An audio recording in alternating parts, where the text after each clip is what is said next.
Hello OS enthusiasts. I wanted to make a quick little video about our memory systems. I know you guys read over the notes and whatnot, but I'm going to sketch out a few little pictures to outline them. Hang on. Oops.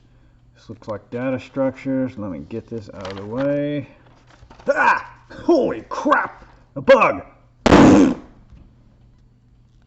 Ew! What the heck? Okay, well, happens, you know.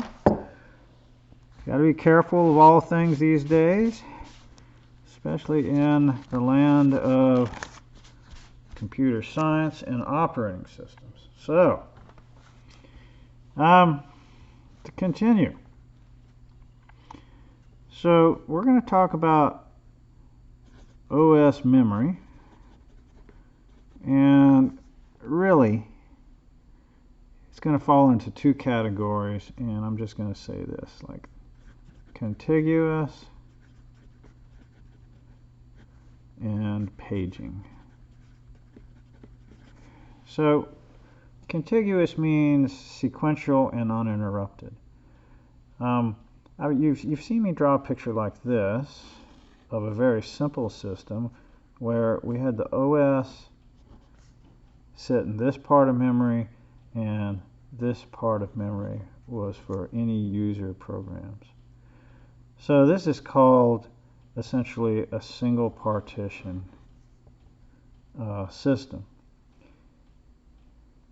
Every time a program gets loaded, it gets loaded at this point right here, and it just runs through here. No big deal. This memory is contiguous. Good news is this is very simple. Bad news, if the program won't fit in here, we're going to have trouble running it.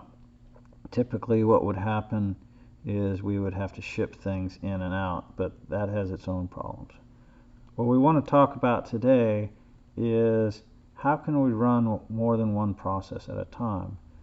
The initial approach is almost just like this. We'll say the OS lives there, and now we have a big chunk of user memory, and all we're going to do is divide this into 4 fixed partitions. 0, 1, 2, and 3, like that. So now we can run 4 processes. Imagine that from our ready pool, we just look for an empty piece of memory or an empty partition and then load the process into it. So if we're going to load it into partition 0, we always start right there. If we're going to load it into partition 1, we always start right there, and so on and so forth.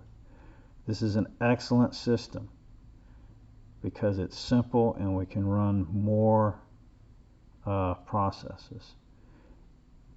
The problem is what happens if a process is too big for this partition? Then we can't run it. That's a problem. Also, what happens if we need to run more than, well, in this case, 4 processes? Well, let's tackle that, the one I just mentioned. What happens if we have to run more than 4 processes? Well, we could just do this, right? And divide these in half so that we have 8. Now we could run 8. But we've just exacerbated our other problem. Now the processes can never be very big. So that is a limitation of fixed partition sizes. So what we want to do is move to a dynamic system. Let me draw that. And again, we're going to have, let's see if I can get that in the picture. So here's our OS. Now I'm going to say I have a dynamic partition. what does that mean? That means, suppose I have processes A, B, C, D, like this. A might be small, so I'll just set him right here. B could be much bigger. I'll put him there. Now I can put him there because I have a dynamic partition size. So what I'm going to do is I'm going to remember this base address for A. The base address of B will start right after the end of A.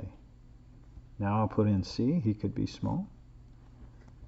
The base address of C is right at the end of B. And then maybe D just takes up the rest of this, or almost the rest of it, like this. Now, what do I do if, say, B completes? If B completes, now I have this big space available, and suppose processes E and F show up. Well, I'll just put in E right there, and I can put in F right there. So what we do is we just remember the base addresses of these guys, and we can take up however much memory we need, and we leave a memory hole. Actually, as it sits right now, we have this piece of memory available, and we have this piece of memory available. This is a good system. It leads to fragmentation, however, because what will end up happening is we'll get all these little memory pieces floating all over the place. Fragmentation, you can read about it. We're going to have internal and external fragmentation. Internal and external. Internal fragmentation. Let me draw you. Oops, you can't see that. Let me switch pages. Internal fragmentation is the little chunk of memory that is left over from the it is the difference between the size of available memory and the process. So suppose I have, let's go back to say two partition systems, 0 and 1. If my process takes up all but this, that is internal fragmentation.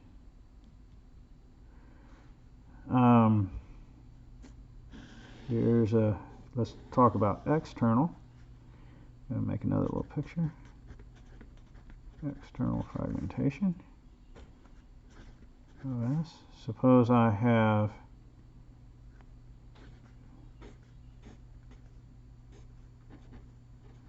these guys, and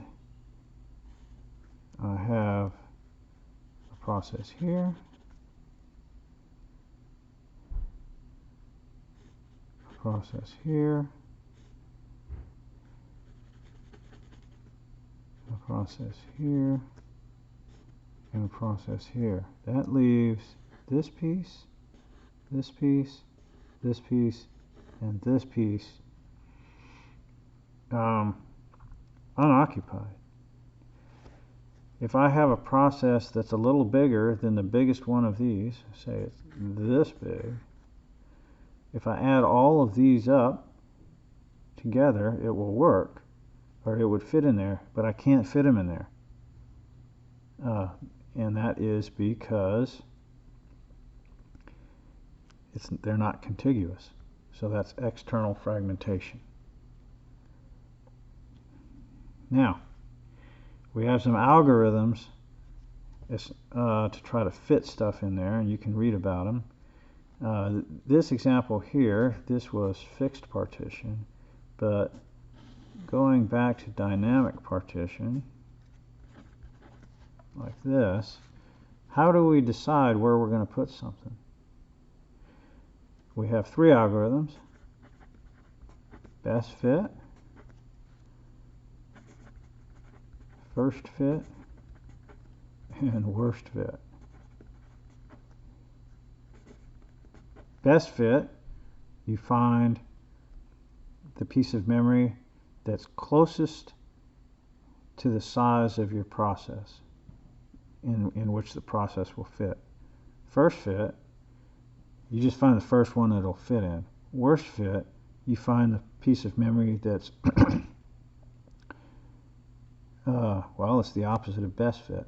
So if I have a process that's 10K and I have spots that are 11K and 100K, worst fit, I take the 100K and leave the biggest piece of leftover memory. That's how that works.